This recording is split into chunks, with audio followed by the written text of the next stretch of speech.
particularly appreciate the reference you made earlier to the Commuter Rail Passenger Safety Act, which makes clear that RIF funding, $30 billion of it is available to commuter railroads. So my question is, Mr. Reyes, did you say earlier that New Jersey Transit's going to meet the 2018 deadline? We've met with New Jersey Transit, as we have met with all the other commuter railroads in the country. We were informed by New Jersey Transit that they believe they can meet the December 31st, 2018 deadline. However, you mean the condition for extending that deadline or the deadline? No, the deadline that is required. Have they accessed the RIF financing? I don't believe they have they? I'm sorry. Has New Jersey Transit accessed any Railroad Rehabilitation Improvement Fund financing to accomplish PTC implementation? And if not, how they going to do it? I believe New Jersey Transit has applied and obtained funds. I could get back to you on the exact amount. I have a breakdown of some of the other railroads, but not particular to New Jersey Transit. On those other railroads, because my time's limited because votes have been called, what's the status of Long Island Railroad and Metro North? They did access, MTA did access $1 billion of RIF financing. Right. What's the story there? So, okay, so MTA, which is Long Island Railroad and Metro North, they applied for and obtained a RIF loan of $967 million.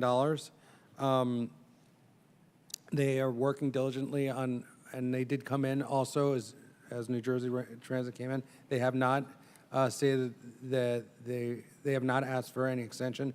The railroads, especially the commuters, we're having them come back in, even though we saw them in the first place because we're working with them every month. I mean, sometimes we have 2 and 3 railroads come in a day for hours of for meetings of 2 hours or more. And we're trying to push them to. Mr. Reyes, are they going to meet the deadline or not? This is February of 2018. Right now, they've presented a plan that they say they will be able to make the deadline. Do you believe that plan? I'm working with them. I'm not willing to give up on any railroad, and we will push them to meet the deadlines. You're not willing to give up on them? Does that mean you think they're going to meet the deadline or not? All the railroads that have come in to meet with us have told us they're looking to meet the deadline. We're going to work with them and do everything possible. Next time you have one of those meetings, you should mention the name Jimmy Lovell, who's the guy who got killed in Spuyten Duyvil on December 1st, 2013.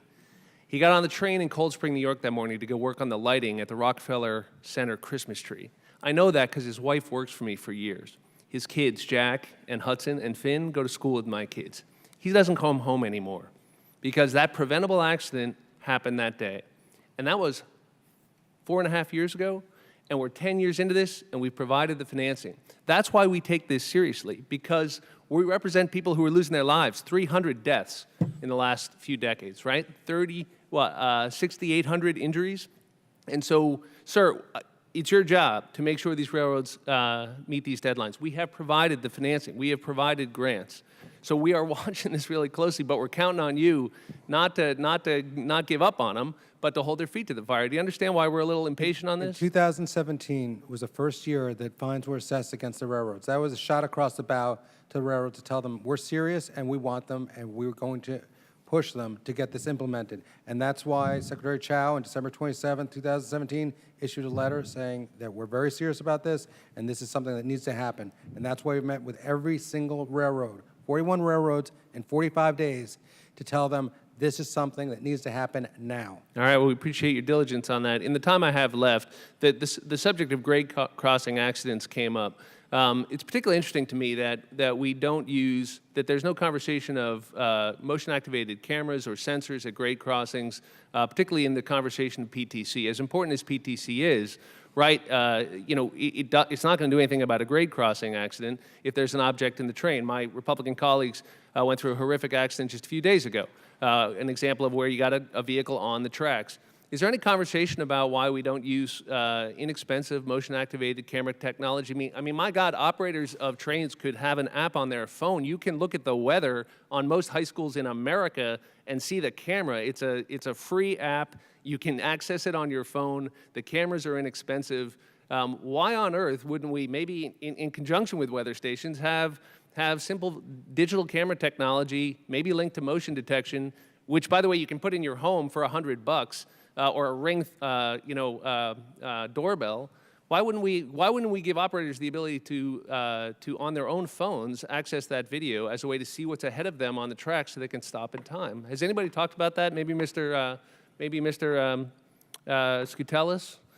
I'd ask for a quick response. Sorry. I've not heard that discussion at all. I mean, the typical protection is a four-way crossing gates to try to avert that kind of damage and accident. But what you're describing, no, I'm not familiar with that. Thank you, Mr. Chairman.